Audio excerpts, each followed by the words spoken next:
The prosecution's final witness was the attractive 24-year-old lab technician named Susan Hayes, the same woman Sheppard had denied having an affair with at the coroner's inquest. She contradicted Sheppard, testifying that as recently as 3 months before the murder, she and Sheppard were having sex. And this may not sound like much of anything in this era, but he was asked the question, did he ever have intercourse with Susan Hayes? And his answer was no. When Susan Hayes was on the stand, she admitted they did. So that lights the light. We'd better keep our thinking caps on here, and maybe there is something to this. Sheppard took the stand in his own defense.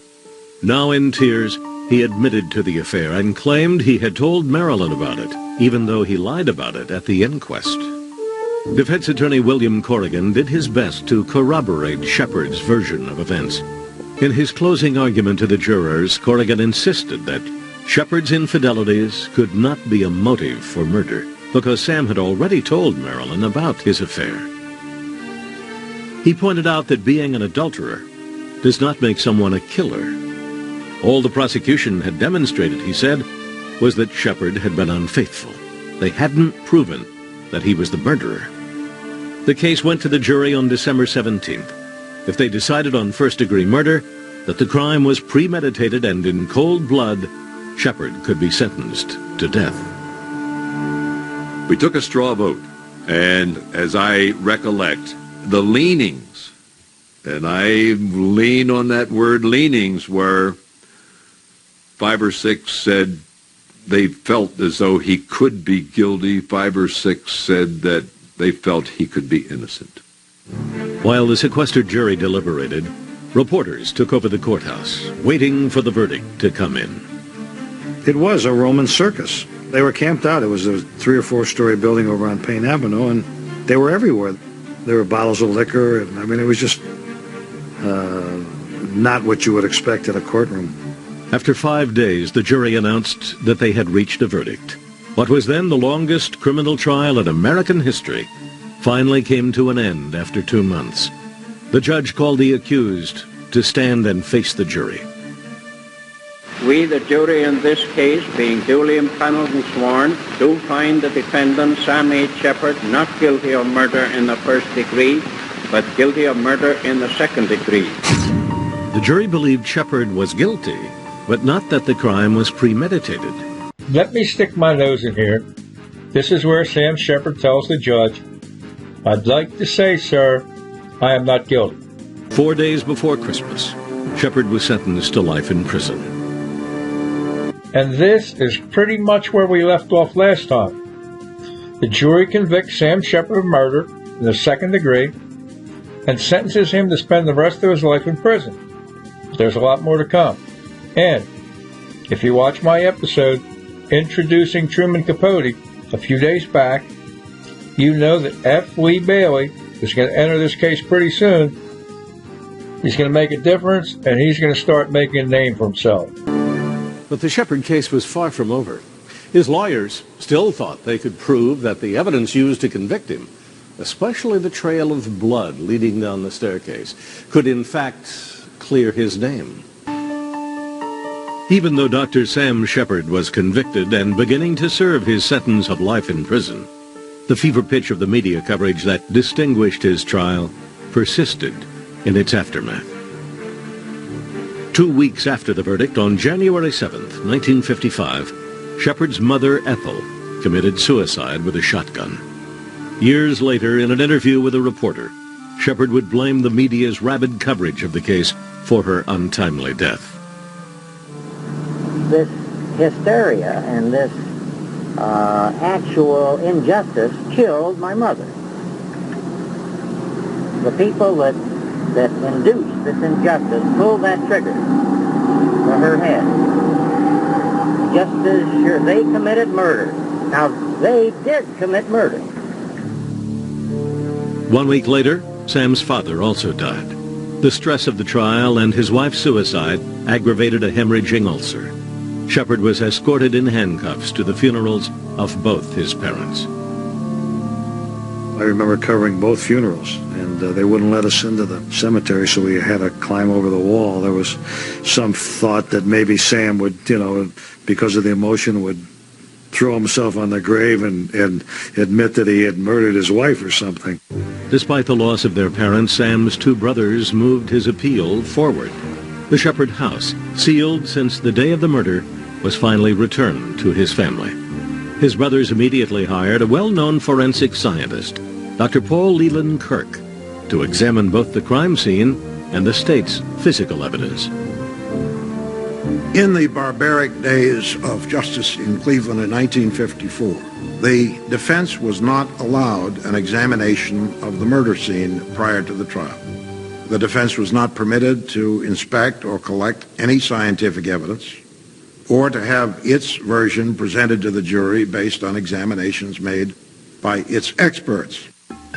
Kirk paid special attention to the walls in the Sheppard's bedroom, analyzing the hundreds of millimeter-sized blood spots. He determined that blood flew out in all directions from the point of impact, but that one area of the wall was clean of blood spatter, so the killer's body must have intercepted the blood flying in that direction. That meant that the killer would have been covered in blood, but Sheppard only had a single large spot of blood on his trousers. I got a butt in here again. That's correct.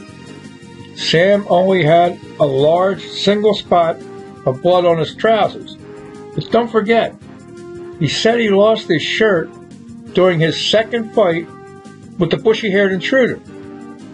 And somehow, that shirt mysteriously vanished off the face of the earth. I mean, police never found a trace of that shirt. Could that be because his shirt was covered with Marilyn's blood and Sam destroyed it? Just saying. In May 1955, Sheppard's attorney presented this new evidence to Judge Blythen as grounds for a retrial. The judge rejected it, arguing that the defense could have presented this evidence at trial if they had pursued it diligently. 2 months later, the State Court of Appeals affirmed the conviction. Defense attorney William Corrigan then approached the Ohio Supreme Court.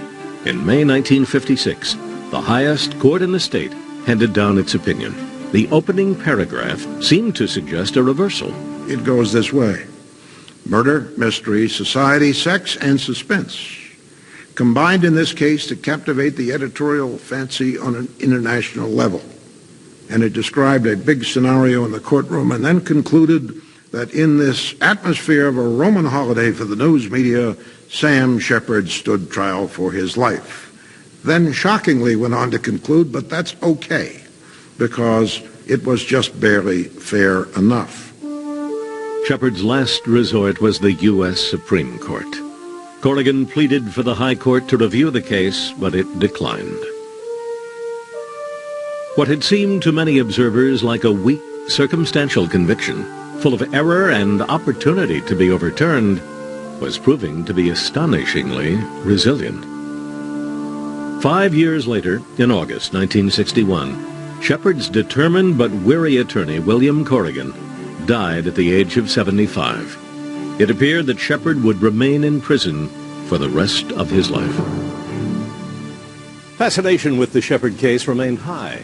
A television series, The Fugitive, loosely based on the Sheppard story, debuted in 1963 with the main character, Dr. Richard Kimball, on the run after being wrongly convicted for the murder of his wife. But the real-life unfolding of the Sheppard case was equally dramatic. And the main character was not a fugitive, but a brilliant young defense attorney named F. Lee Bailey. In 1961, after 5 years in prison, Sam Sheppard was losing hope. It seemed that his only option was to somehow sway public opinion and try to get his life sentence reduced. If he passed an independent lie detector test, it might spur a reinvestigation. A journalist close to the case approached a young lawyer and polygraph expert from Boston named F. Lee Bailey. The 25-year-old Bailey, who had passed the bar exam just 1 year earlier, was intrigued by the chance to represent one of the most infamous prisoners in the country. He was also convinced that Sheppard was innocent. Instead of fighting the press coverage as Sheppard's first attorney had, Bailey embraced it in order to criticize the state of Ohio's handling of the case. They were encouraged and indeed made signatory to a complete whitewash of perhaps the worst investigation in the history of American crime. I think it's an awful shame. Bailey decided to take a new approach. He took the case to federal court, arguing that Sheppard's constitutional right to a fair trial had been violated, in part by the extraordinary press coverage. 3 recent Supreme Court decisions had given the federal courts the power to overturn state convictions. Unfamiliar with the cases, the judge almost threw the appeal out. But after looking over the legal briefs, he called Bailey into his chambers. And he said, well, it appears that not only are you probably going to get a hearing in this case, but someone may have to let this fellow out, and it's not going to be me. He said, I'm referring this case to Judge Carl Weinman over in Dayton, and the best thing that ever happened to Sam Sheppard was Judge Carl Weinman. While Judge Weinman reviewed the entire trial record, Sheppard received a surprise prison visit from one of his biggest supporters. Ariane Teben-Johans was a 32-year-old woman from Dusseldorf, Germany. She and Dr. Sam had been exchanging letters for the past 5 years. In January 1963, she moved to Cleveland to be closer to him. She and Sam Sheppard were immediately attracted to one another as soon as she came into the prison, and decided that if I got him out, that they would be married. Right now, are you very happy? I've thought so often about how it would be to hear his voice. I don't know.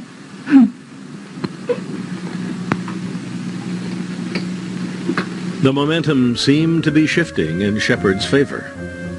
In March 1964, Dorothy Kilgallen, the star reporter who had written a syndicated column during Sheppard's trial, made a casual but shocking comment in a discussion at the Overseas Press Club in Washington.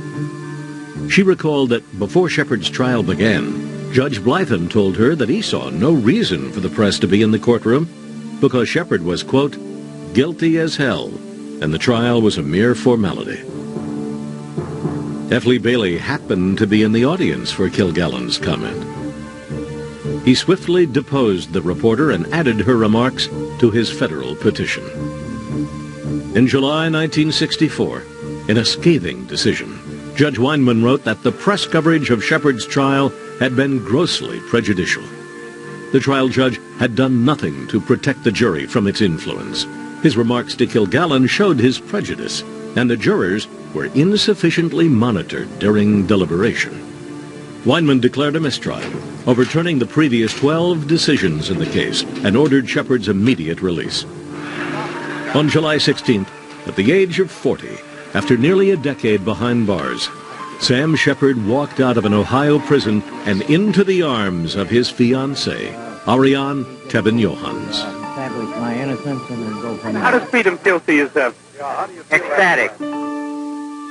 1 week later, Sam and Ariane eloped to Chicago.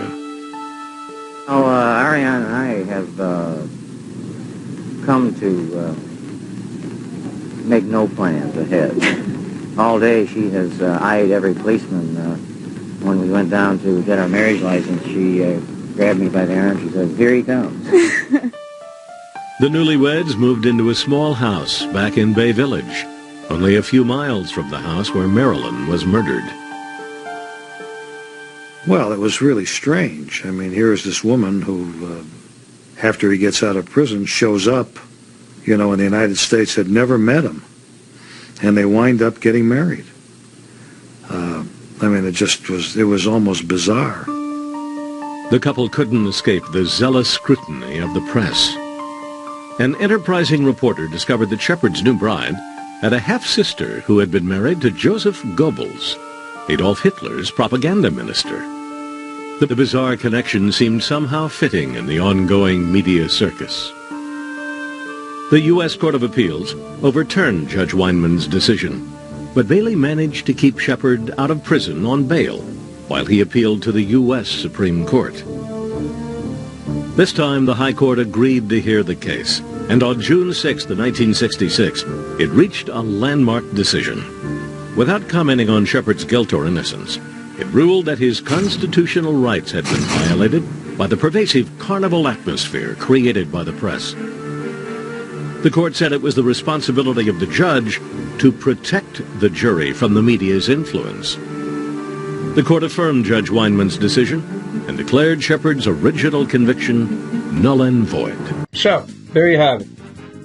F. Lee Bailey takes over the case, refuses to quit, takes it all the way to the Supreme Court, and gets Sam Sheppard's murder conviction overturned. Now, the ball's in the state of Ohio's court. Will they just say, fuck it, and walk away from the case? Or will they lick their wounds and retry Sam Sheppard for murdering his wife? Well, I'm pretty sure you already figured out the answer. Next time, we'll cover Sam's second trial. But that's it for today. Running a little long. A quick plug for Born to Be Wild, a classic outlaw biker saga, true crime, published 30 years ago and still selling. Get yours before the supply runs out. Thanks for stopping in today. Until next time, see you. And that's a wrap.